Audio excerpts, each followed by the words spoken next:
We are, let's face it, we're waging a proxy war. We're waging a proxy war, but we're not giving our proxies the ability to do the job. And for years and years now, we've been allowing them to fight with one hand tied behind their backs, and it has been cruel. It has been cruel, and we need now to give them what they need. This is my video update on this Friday afternoon, November the 29th, coming to you from Athens, Greece. Let's talk about some news, and let's start things off with Boris Johnson's interview. I believe this was The Telegraph, his podcast interview on the UK Telegraph, where Boris Johnson, he admitted that the collective West is in a proxy war with Russia. He just came out and said it. We are in a proxy war with Russia.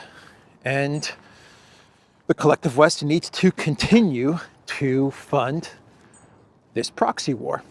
In other words, Ukrainians need to continue to fight Russia on behalf of the UK, the US, the EU, Canada.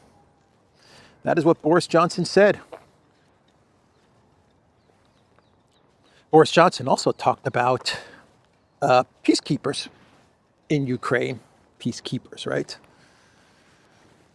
British troops, US troops, European troops, boots on the ground in Ukraine. That is what Boris Johnson also said on this podcast. The plan is to get collective West boots on the ground in Ukraine in order to enforce some sort of a conflict freeze. Man, Boris Johnson has a big mouth. Boris Johnson has a big freaking mouth.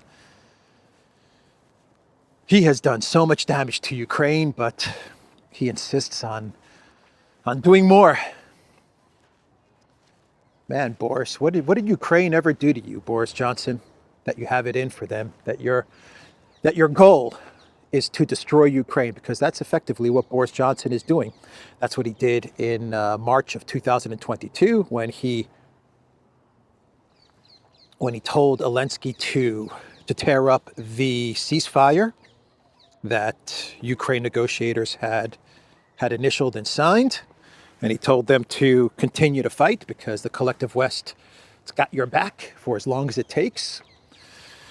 And now he's talking about continuing to push Ukraine to fight. And not only push Ukraine to fight, but Boris Johnson is talking about even sending British soldiers into Ukraine in order to enforce some sort of a conflict freeze.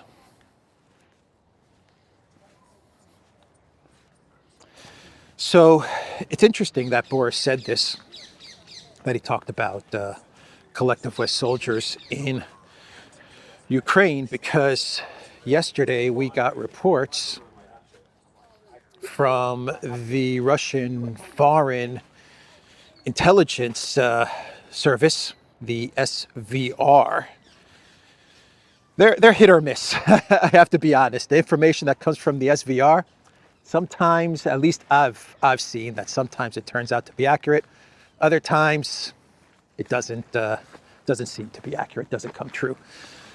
But they claimed yesterday that the collective West is indeed planning to put 100,000 peacekeepers, that's what they're calling them, peacekeepers, in Ukraine in order to enforce some sort of a freeze that they have in the works. And the Russian SVR said that basically what they're planning, what they've got planned out, is splitting up whatever.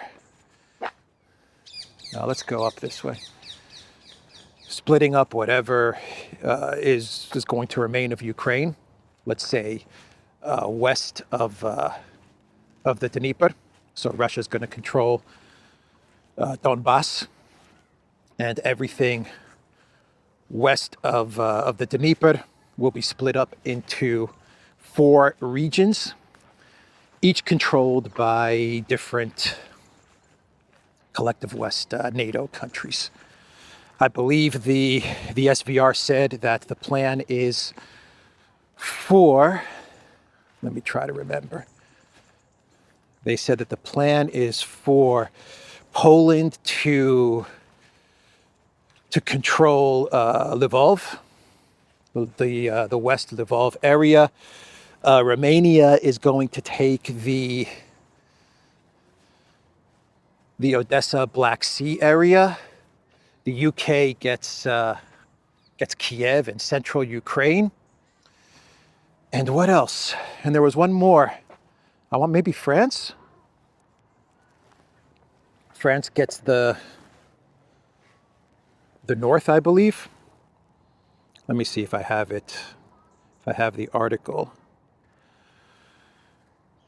bookmarked here. West plotting to occupy Ukraine, Russian intel.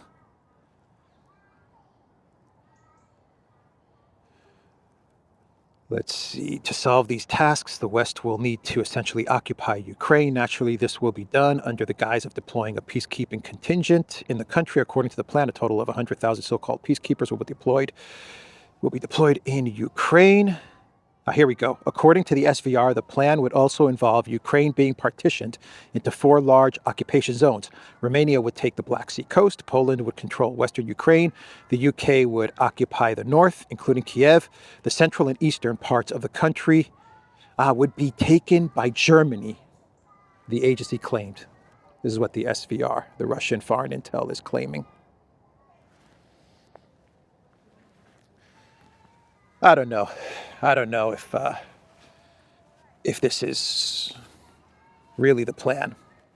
I mean, yes, the collective West NATO, I'm sure they're talking about this, and I'm sure they've put some stuff down on paper. This wouldn't surprise me at all. But how seriously this is being taken, I don't know.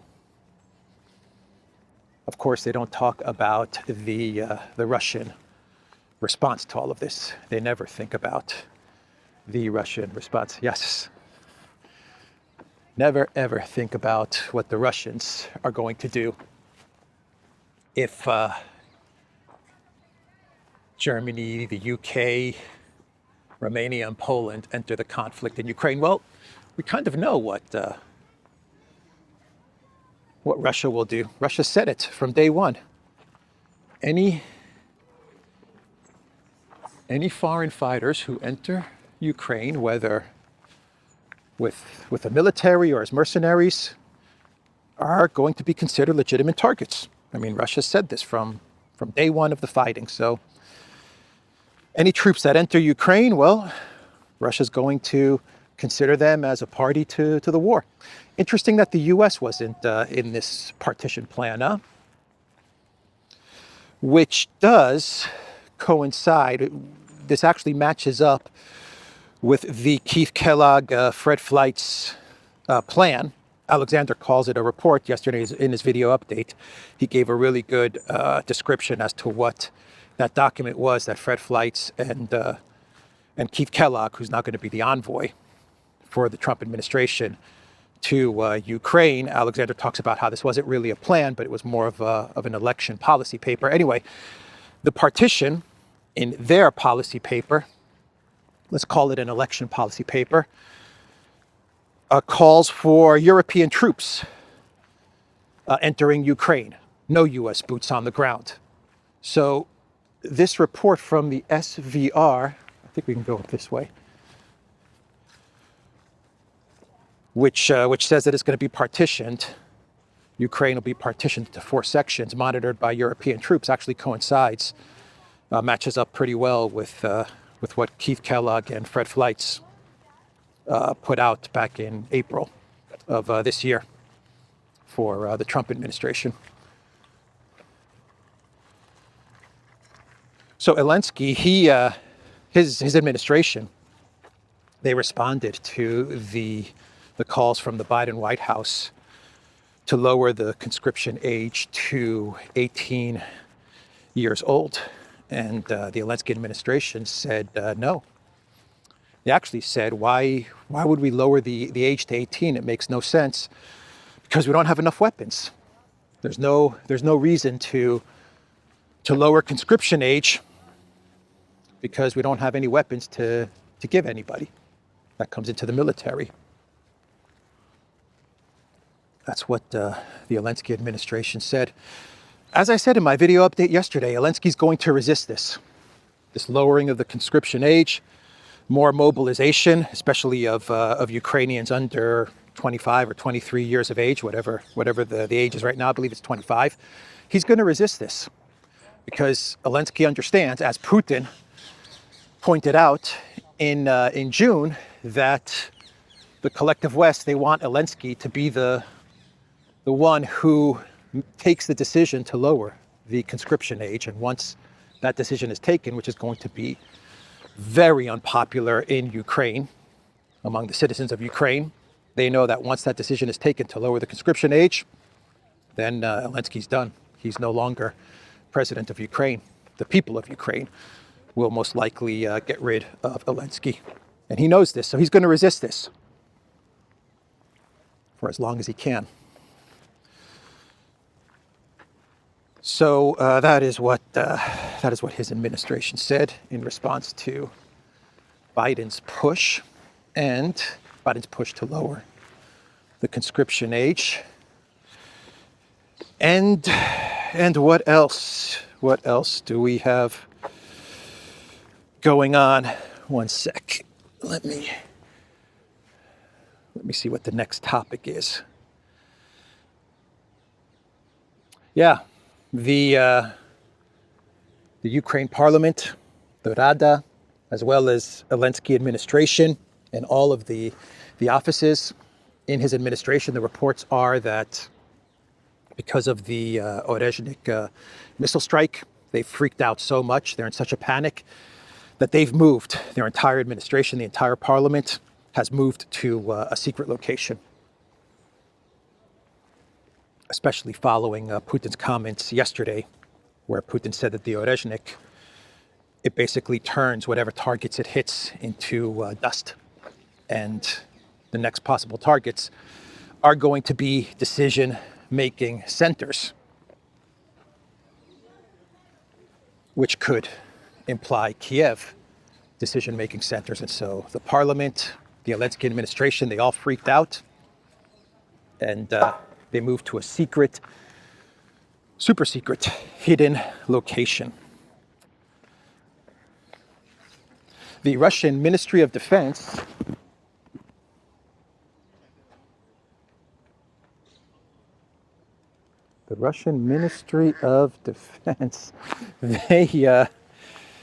they posted on Telegram that they have started their retaliation against the United States and Ukraine for the second launch of HIMARS missiles, of ATACMS missiles using HIMARS, allegedly using HIMARS into the Kursk region.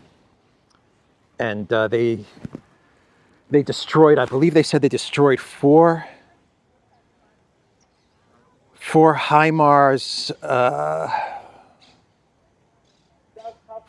launchers with Iskanders, and 30 personnel was killed. Foreign personnel was killed. Russian Defense Ministry reveals response to long-range Ukrainian strikes. The Russian military, they struck the positions of ATACMS launchers and facilities hosting foreign instructors and mercenaries as part of their response, the Defense Ministry said on Telegram. The strikes came in response to Kiev using Western weapons to target internationally recognized Russian territory. In response, Russian forces destroyed a total of 5 missile launchers capable of firing U.S.-made ATACMS missiles in one strike in Ukraine's northern Sumy region on November 25th, the ministry said. The direct hit by 4 Iskander missiles took out the U.S. donated equipment and at least 30 personnel. According to the statement, the Ukrainian equipment losses reportedly included 3 HIMARS missile launchers, as well as 2 older MLRS systems. The ministry also published a video of the strike. So this is just part of the retaliation, according to the Russian Ministry of Defense, was taking out these ATACMS, these foreign personnel, these HIMAR launchers. That's part of the retaliation, using Iskanders. And Putin in Kazakhstan yesterday, he said something very interesting during his statements, which I didn't talk about in my video update. Putin said that the Russian government, the Russian military, they know exactly where all of the U.S. weapon systems are deployed, especially in Ukraine. They know where they're deployed. They know how many weapon systems have been deployed. And these could be destroyed at any moment. Makes you wonder why they haven't already been destroyed, huh? Putin said, we know, of course, how many relevant weapon systems our potential opponent has, where exactly they are located, how many weapons have been delivered to Ukraine, and how many are planned to be delivered, Putin stressed. The Russian president said that no arms deliveries, even of the most advanced weapons to Ukraine, will change the situation on the battlefield.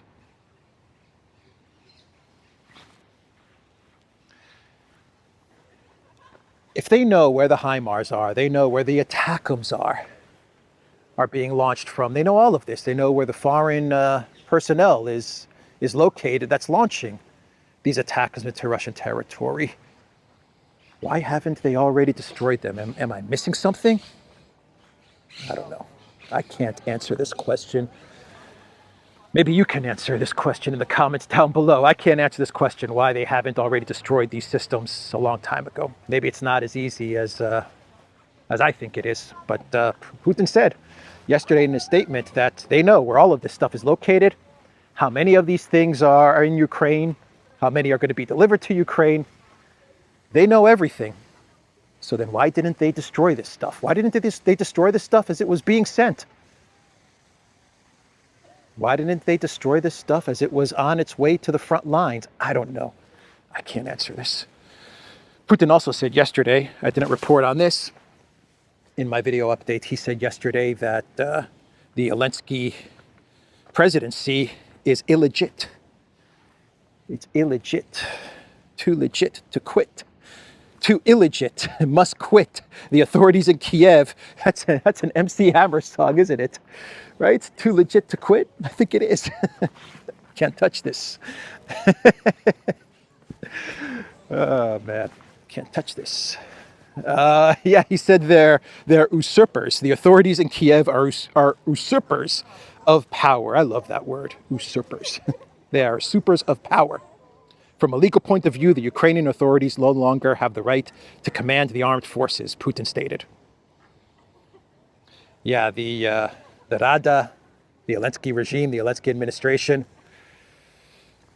they they made the right move by going into hiding, because when you listen to these statements from Putin, talking about the Orezhnik, talking about how the Orezhnik, when it hits its target, everything turns to dust, talking about how the Orezhnik is like a meteorite, he says, like a meteor hitting the earth, and whatever's underneath, whatever's underground also gets destroyed. You don't need a nuclear warhead either.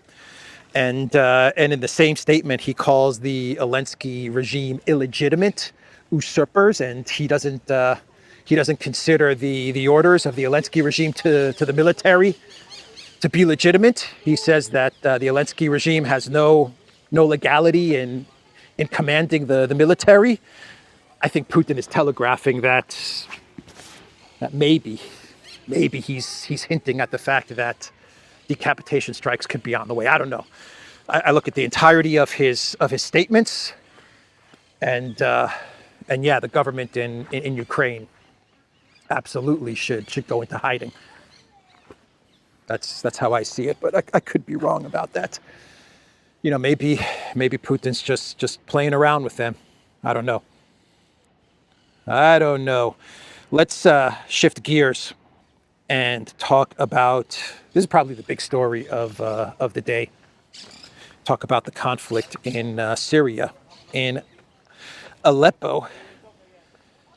At the very moment that the Lebanon ceasefire was agreed on by Israel and Hezbollah, Lebanon, on that very moment that that the ceasefire went into force, what did we get? We got al-Nusra, HTS al-Nusra, which is really just IS, which is really just moderate rebels, right? We got those moderate rebels, ISIS, which is backed by the US, Israel, Turkey, all of these guys. They launched an offensive towards Aleppo.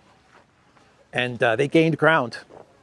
They gained a significant amount of ground.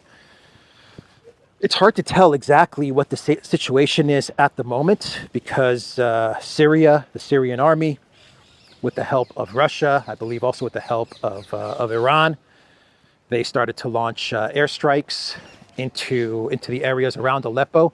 And the moderate rebels, IS, they're actually within 10 kilometers of the city of Aleppo, and the airstrikes are happening. The Russian airstrikes are happening right now, and the Syrian army is about to launch, or is in the process of launching, a counter-offensive to push these forces back. But I can't report exactly what the situation is. I'm not positive as to whether the ISIS rebels, these jihadists, are continuing to make gains. Some reports say they continue to make gains, or whether Syria, with the help of Russia and Iran, are actually pushing them back. So this is no coincidence that as we get a ceasefire in Lebanon, which is not going to hold, but as we get a ceasefire in Lebanon, we get a whole new conflict started up in Syria. No coincidence at all. And look at the backers of HTS al-Nusra, ISIS, moderate rebels. You're talking about the United States. You're talking about Israel. You're talking about Turkey, right? This is why you should never trust Erdogan, right? Do you trust Erdogan? You see, he doesn't trust Erdogan, right? Erdogan is not to be trusted. Yeah, you see, I say Erdogan, he says don't trust Erdogan. Yeah, Erdogan, you know, he talks about how he's going to go hard against Israel, for example, and what's happening in Gaza, and then he partners up with IS with Israel and IS in Syria. How involved is Turkey? I think they're pretty involved. Are they as involved as they were the first time around when they tried to overthrow Assad? Probably not as involved, but there's no doubt that they're playing a major part in this offensive towards Aleppo. That's Erdogan, man. He always plays both sides. NATO, BRICS, against Israel, with Israel in supporting ISIS and the moderate rebels, against the United States, with the United States in supporting the moderate rebels. Friends with Russia, sending arms to Ukraine. That's Erdogan. Always playing off both sides. One day he's going to get burned. I don't know when, but one day he's going to get burned. That's for sure. So we'll give it some time and see what happens. We're going to need some time to see exactly what happens in this offensive towards Aleppo. My sense of things is that the Syrian army, with Russia and with Iran, they're going to push back these jihadist forces. But we'll see. There are some reports which claim that they are very close to Aleppo. But my sense is that of the situation is that sooner or later they're going to run out of steam and they're going to get pushed back. We're going to have to monitor the situation in Syria closely. Assad is actually in Moscow, or he was in Moscow yesterday. I'm not sure if he still is in Moscow, meeting with Putin. So in Georgia, we have some news. The Georgia Dream Party, they have put a stop to the EU accession. That's right. They have put the brakes on their entry into the European Union. This is not the European Union telling Georgia that they're not going to be allowed to enter the EU. This is Georgia telling the EU that they don't want to enter the EU. Georgia hits brakes on EU accession. The move follows criticism by EU officials, whom Georgia's prime minister described as devoid of European values. This is an incredible move from Georgia Dream. An absolutely incredible move.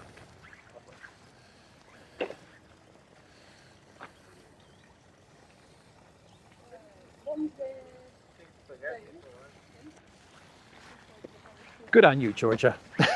Georgia Dream. I'm liking Georgia Dream. With each passing day, I'm liking Georgia Dream more and more.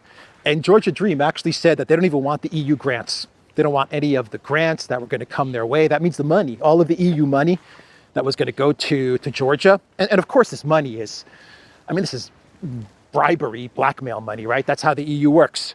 They give grants to countries, and they buy off the politicians and the wealthy businessmen, and that's how they operate with the free money, and then they lock them into the EU system, right? And Georgia, the NGOs, the think tanks, they get all the money and grants from the EU, and Georgia Dream said, "No, we don't want this money. We don't want this money. We're not going to proceed with our accession into the European Union."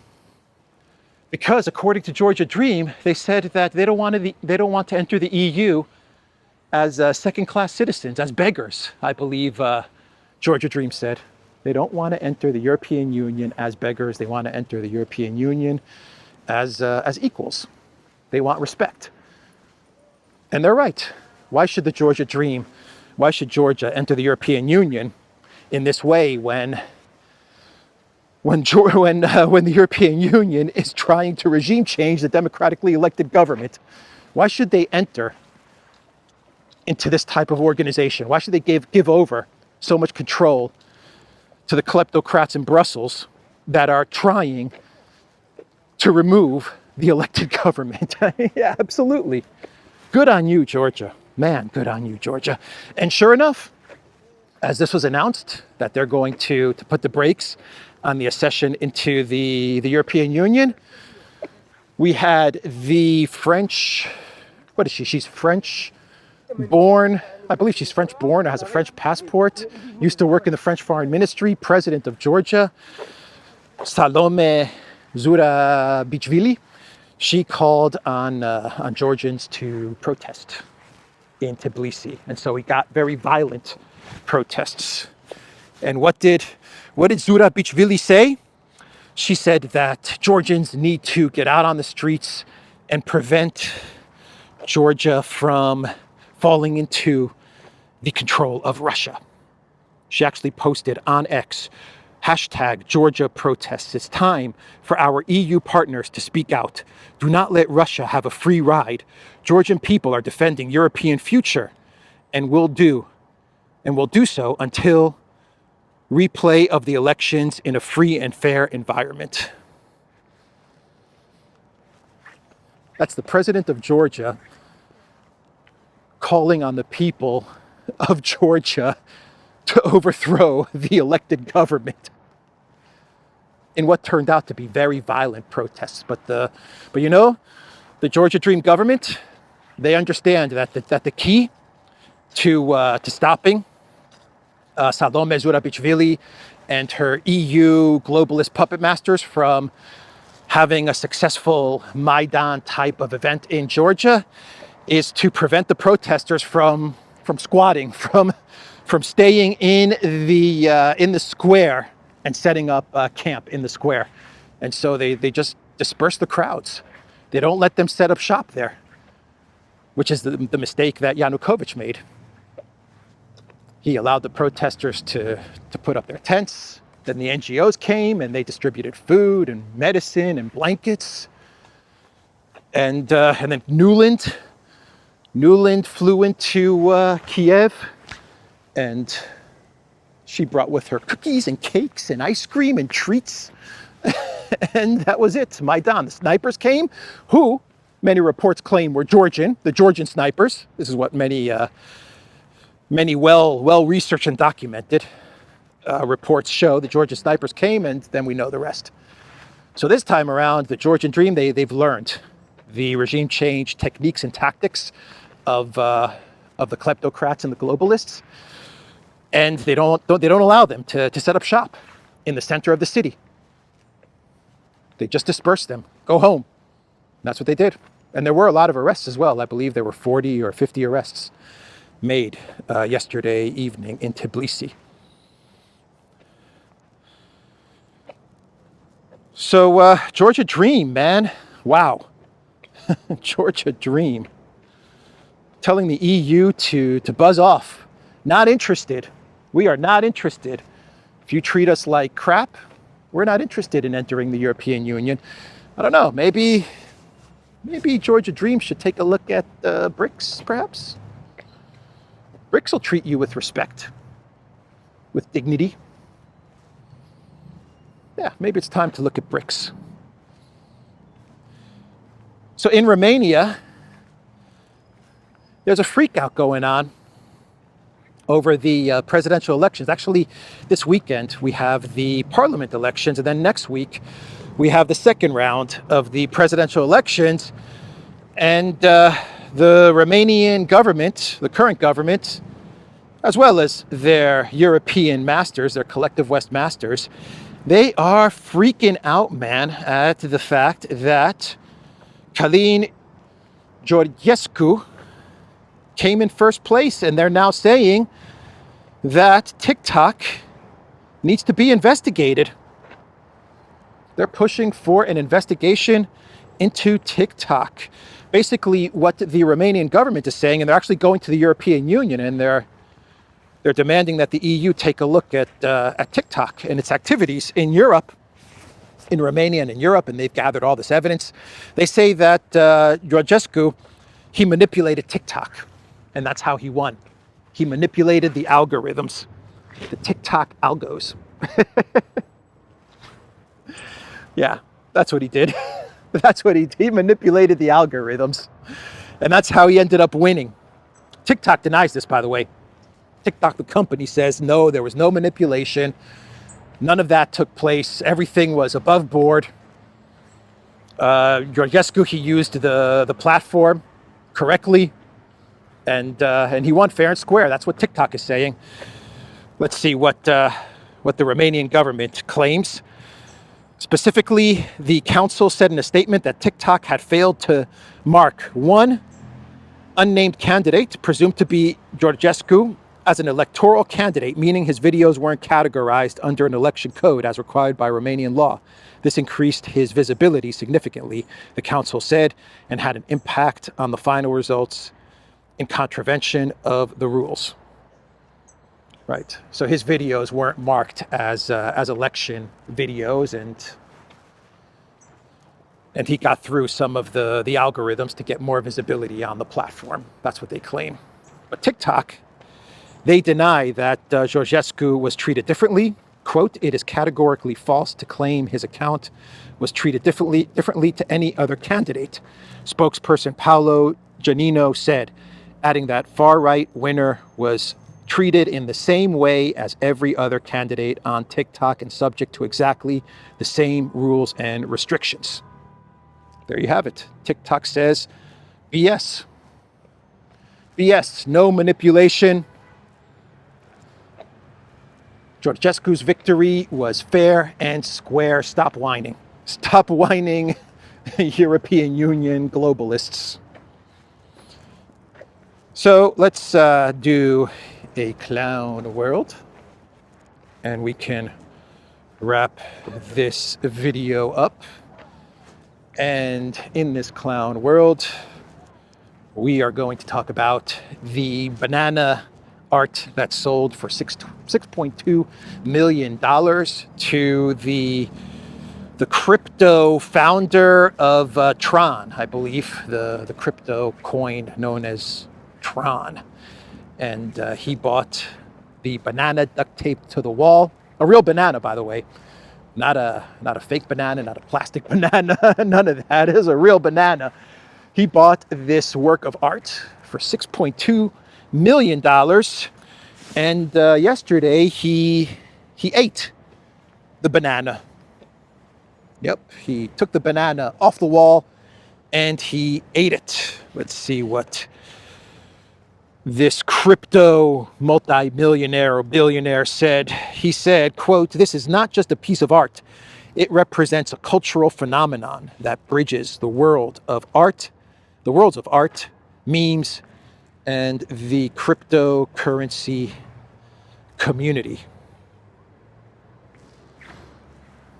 It's a banana, bro. It's a banana.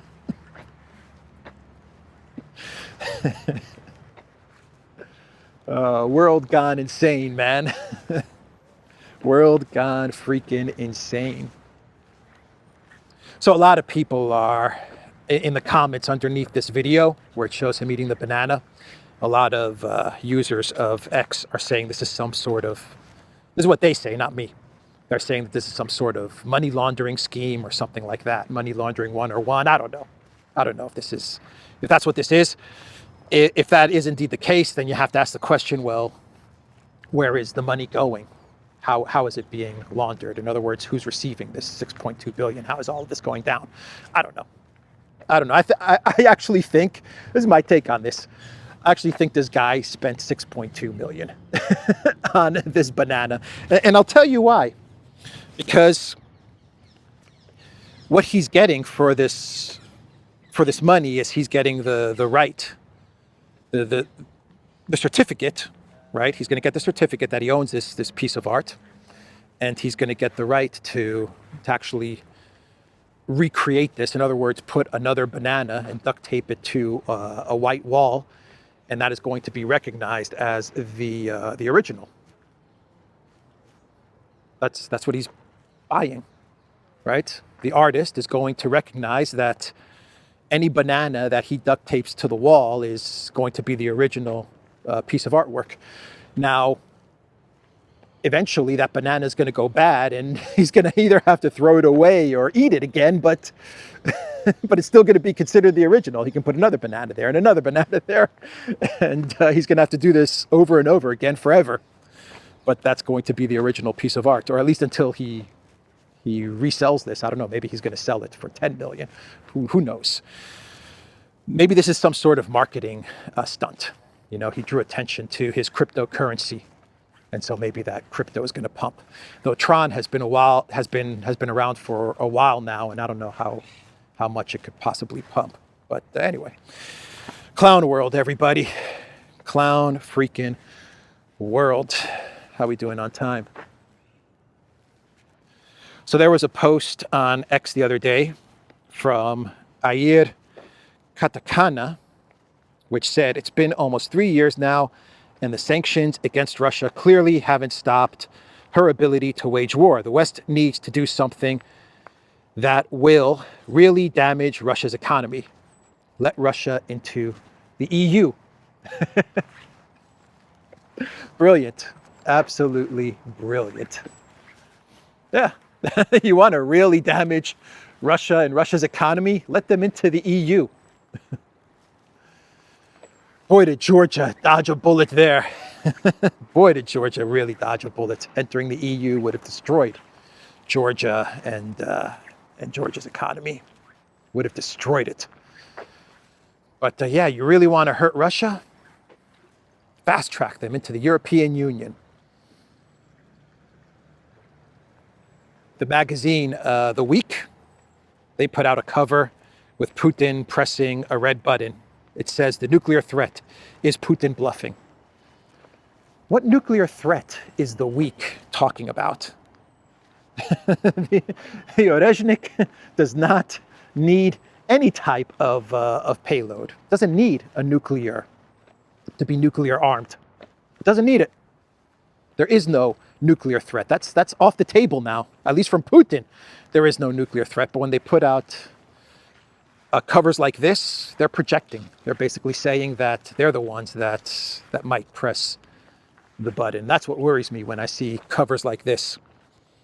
Because what Putin did with the Orezhnik, what Russia did with the development of the Orezhnik, is they said there is no talk about a nuclear retaliation, at least not from our side. We don't need it. We got the tech to avoid escalating towards nuclear weapons. So anyway, that's the video, everybody.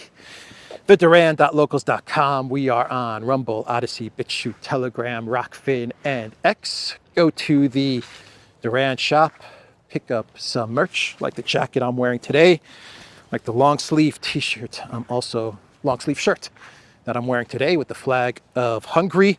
We also have a Black Friday deal on the Reverse Gear shop, which is our athletic merchandise. Very cool stuff, Reverse Gear. So we have a Black Friday sale going on there. So pick up some Reverse Gear merch. And I will see all of you tomorrow. Take care.